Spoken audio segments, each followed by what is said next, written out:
greeting to all and those that are listening. It's Conundrum Radio. You got me, Conundrum Will. What it is, what it ain't, Conundrum Quill. And we're here today on a Saturday, July 21st. Over here to talk about social media and popular culture. Hey, what time is it? Here on the East Coast, it is 10 o'clock. 9 o'clock. 9 o'clock here on the Midwest. Yeah. So you got rain there? Yeah, definitely. A whole bunch of it's supposed to be a rainy weekend. It's supposed to be a rainy week all next week. Rain is actually my favorite weather. I'm gonna go outside in the rain. That's a little bit of old school right there. But nah, what was you talking about, man? Nah, man, you know, I think it's something that is a part of everybody's life. Well, not everybody's, but most people's life. Social media. And definitely the popular culture that goes with it. Okay. You know, like, you know, the trending topics, or as now, the challenges. You know, it took me a minute to understand what those were. And you know, and I guess I'm asking because this is a freestyle video. Once again, I told y'all sometimes we just like to freestyle some stuff. So just get on you and you want to get it off. Yeah. So when we talk about popular culture, are we talking about the culture that maybe that we only see necessarily? Not let me give you an example. Like battle rap, which is a subculture. I was gonna say subcultures, yeah. Now, if you listen to rap music, you may know about battle rap. So would that necessarily be in popular culture? I would say no. I would say popular culture is going to be like that mainstream, almost poppy type feel. You see what I'm saying? Okay, so like the biggest of biggest. So we, from if we're talking music standpoint, we're talking Taylor Swift's to Drake's. Exactly. I'm gonna say like when you click your search engine on Instagram, that's what's popping up. Okay. And then if we're talking sports, we're talking LeBron James. There's a popular golfer right now. I always forget his name. He's really good too. You know, trending is like what everybody's talking about. Okay. You know, like that's why I was using those challenges. It took me a minute to find out what those even meant. Right. And like, you know, those challenges, it's like, oh, this is the trending challenge right now. You know, one of the ones I remember was the first one was the ice bucket challenge. Right. I forgot when that was, but that was heavy. Right. Everybody was pouring ice on themselves. Now, it had I think like a charity behind it. I think ASL? Yeah, something like that. Oh, ALS? Yeah, ALS. Yeah. Excuse us. Yes, it had Excuse a charity behind it, which made it kind of good, you know, where you see people doing stuff for a purpose, that's always good. Mm-hmm. However, you know, it's just like that's what drives these challenges, like they're trending. And then you get to the day, the most recent one I've seen is the Shiggy challenge. I thought Shiggy was a person. Right. Which is and then once I found out it was a Drake song, it was like, oh wow. Yeah. So what do we kind of equating the popular culture and social media to? How it affects people, or? I would say affect people, you know, on a deeper level, makes people think a certain way. Oh, yeah. You know what I mean? You know, you got Dr. Boyce Watkins, who made a post today that was very interesting. He's like, you know, we're all doing the Shiggy challenge, and that's great. But can we do the Black Wall Street challenge? And I'm probably sure that would never, ever become a challenge. Maybe it will. I doubt it. Right. But, you know, you could call them being salty, but it could also be enlightening. And the sad thing about that is just like, is specifically talking about that post you just said about Dr. Boyce Watkins. what he's saying is awesome, you know. Yeah. And it's almost so awesome that it just gets overlooked. Overlooked. Yeah, Yeah, it's just overlooked. Yeah, it's just like too easy. You know, they call them old niggas or old heads. Yeah, And I mean, there's a lot of people in this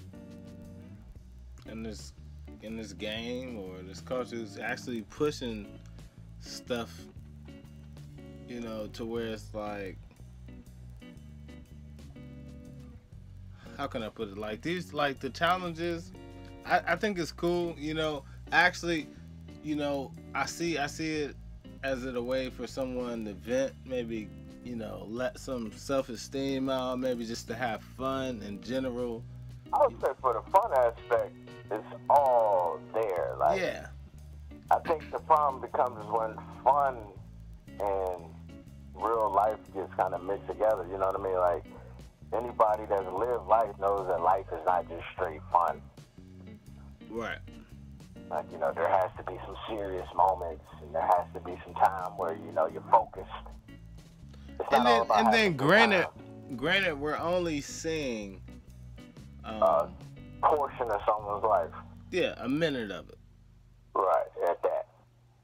Now that video probably could have took 2 to 3 hours of their life to do, to edit it. Right, because they had to keep editing it. I think more so with people that are offended by it is like, you know, this is cool, but how come this is taken off and then economic awareness or financial literacy isn't? Right. I think that's where people get a little offended, where it's like, hey, I'm not knocking this. I just want people to give something else that's more important the same credit that they do this. Mm-hmm. And, you know, I think that's one of the beefs some people have with social media, where it's like, hey, man, I don't have anything against social media. You know, social media can be used for good things. It's just like, how about let's start using it for good things? That's like, I mean, I know, again, this sounds so cliche, but it's just too easy to do that. And what I mean by that is, like, once you do it, you don't get that same gratification or satisfaction, for that matter, as you would just posting something neutral or definitely something negative. For some reason, not people only, because not all. Not all. Yeah. However, you get a crazy reaction to negative posts or pictures or things like that, as opposed to positive pictures. Well, you know what they say, and I don't know who they are, but definitely you can see the trend in media, entertainment, television. Negativity sells. You can start with the news. Yeah. You know, the news posts a lot more negative stories. You know, like that story about a drive-by where a 13-year-old or 4-year-old girl was killed. That sticks with you more so than that 13 or 14-year-old girl that got a scholarship to Harvard. Right. And I don't know if it's the way humans are wired, but that's just the way it is. Like negativity, we tend to remember negative stuff more so than we do positive. I wonder why is that? You know what I'm saying? I wonder why is that? I don't know. You know, I mean, we could dive deeper into psychology and, you know, all this other stuff to try to figure it out, but negativity sells, man. You know, in the industry, they call it, man, sex sells. Yeah. You get a woman, she starts off as a singer, you know, she's up there singing, a beautiful voice. You know, her manager may tell her, hey, you need to show a little skin. Right. Like, for what? My voice is beautiful. He's like, well, you know, you need to show a little skin. You know, They're like, that's not the point. That's what they saying. That's not the point. Right. You know, I mean, it's a lot of people that can sing. Right. But it's how sexy can you be when you sing? Which If I you want never the record to sell. agreed with that. Never.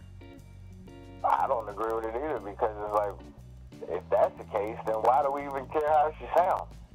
Right. What do we, you know? But that goes along. That goes along with people like to see to believe. You know what I mean?